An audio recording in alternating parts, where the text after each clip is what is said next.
Hello, beautiful. Welcome and welcome back to the channel. I'm your girl, Taylor, and this here is Central Connection.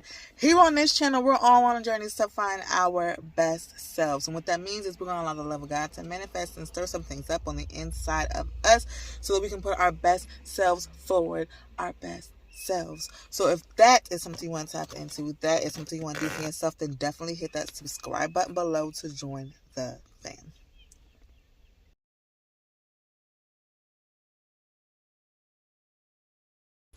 All right, I'm not even going to hold you guys today. I just wanted to come in here and remind y'all who you are. Remind myself of who I am.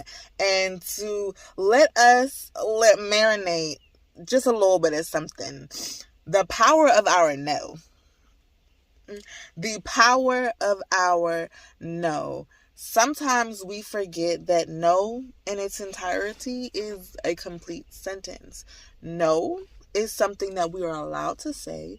No is something that we can say to keep our peace. No is something that we can say in order to not allow certain things, people, or situations to come into fruition into our own lives if we just allow God to be God and for us to be us. Completely human, okay? We are not equipped and made to do everything. We are not equipped and made to help everyone. So even when we have the heart of servitude, wanting to be able to do something for someone, we have to realize that we also need to pray about it to make sure this is something that you're supposed to tap into.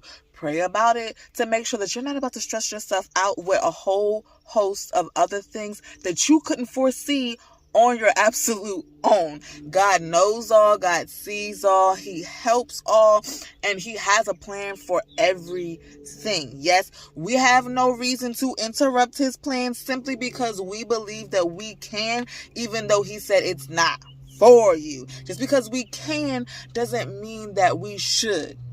Just because we are able doesn't mean that we should, right? Sometimes we have to be willing to say no. Sometimes we have to be willing to let go. Sometimes we have to be willing to just say, I can pray for you. I can pray that this situation moves in your behalf, but I can't be the one to make it happen.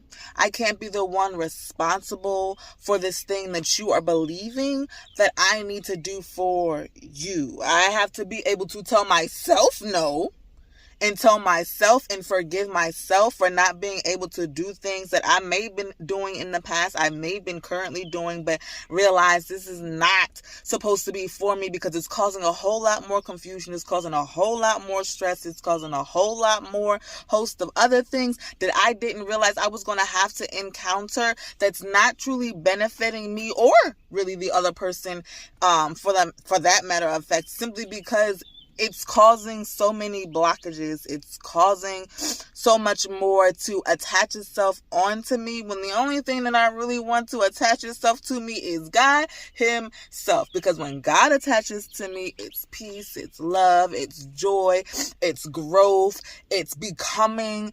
But when I allow certain things of this world, when I allow my flesh to say yes before my God says yes, when I allow my flesh and my emotions to take forefront instead of the prayers of the righteous, then that's when things start to get turned up, flip side, upside down, and things really go haywire. Things really get turned right upside down, and we truly have that confusion and feel stuck in trying to do things on our own when God is like, I'm not the one that told you to do that. You once again went 3, 4, 5 steps ahead of me and decided to do things on your own, though you weren't supposed to. Because though you were capable, though you were able, though you have the resources, it doesn't mean that that's where it was supposed to go. It doesn't mean that is where your energy was needed. It was needed elsewhere. You might have needed it at home. You might have needed it for yourself. You might have needed it for your neighbor. But I didn't tell you to do those things. I didn't tell you to go those places. What I told you to do was to wait, be patient, and to listen. And that's hard for us to do. Wait, listen, and be patient. But what do you want me to do right now? What do you want me to do right now? What I told you to do last time. What I told you to do last time, you're supposed to continue to do. You're not supposed to go ahead of me. You're supposed to pray, ask, and talk to me, because remember, God is our Father. And for a lot of us, it's hard because you don't have closer relationships with your earthly fathers. So having a deeper and a closer relationship with our Heavenly Father that we can't even actually physically see or feel, it's hard to succumb and to listen and to be obedient when you didn't have that example here on earth. But if you trust, believe, and pray that He's actually there for you, trust, believe, and pray that He is actually listening.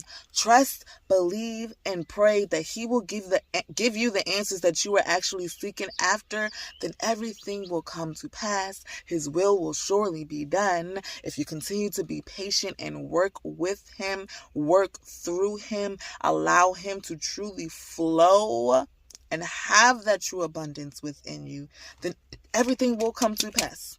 Everything will happen the way it's supposed to happen. You will be in the rooms that you are supposed to be in. You will do the things that you are supposed to be doing.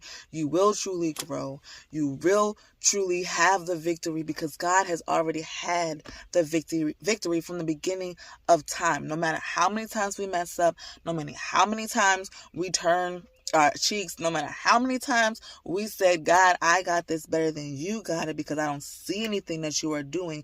God has already had a plan for our mistakes. He has already had a plan for our wrong turns. He has already had a plan in order because He already seen our past. He's already seen the present, and He already knows what our future is looking like. We don't even know if we're going to exist by the end of today, but He already sees what tomorrow will be. He already sees the doors that are willing to be opened. He already sees that if we truly do obey, we truly do listen, we truly do what He's asking us to do in faith, because we might be a little confused simply because we don't understand how 2 and 2 is supposed to equal 4 when it's only 1. It's only one of us. How is it supposed to be abundantly great, God? But He's saying, if you trust and you believe in me, everything will be okay. Everything is already laid out. Stop worrying. Stop being frustrated. Stop acting like you don't know that I am a great God. I am a great King. And I always got your back, your front, and both sides. Stop acting like He is untrustworthy. Stop acting like He is the one that's been hurting and hindering us. Stop acting like God is the enemy when He truly is the hero through it all. He truly is the supernatural. He truly is our lovers of our soul. He is. We don't even love ourselves as much as He loves us. So we have to take account and humble ourselves and say, I don't know it all. I don't see it all. I don't love it all. But God does for all of those things. But that's it. I just want to come in here and remind you guys the power of your no and the power of staying obedient through it all. So keep your heads up. Give yourself enough slack. Stay in them prayer corners and connected to the true source. I love y'all. Peace.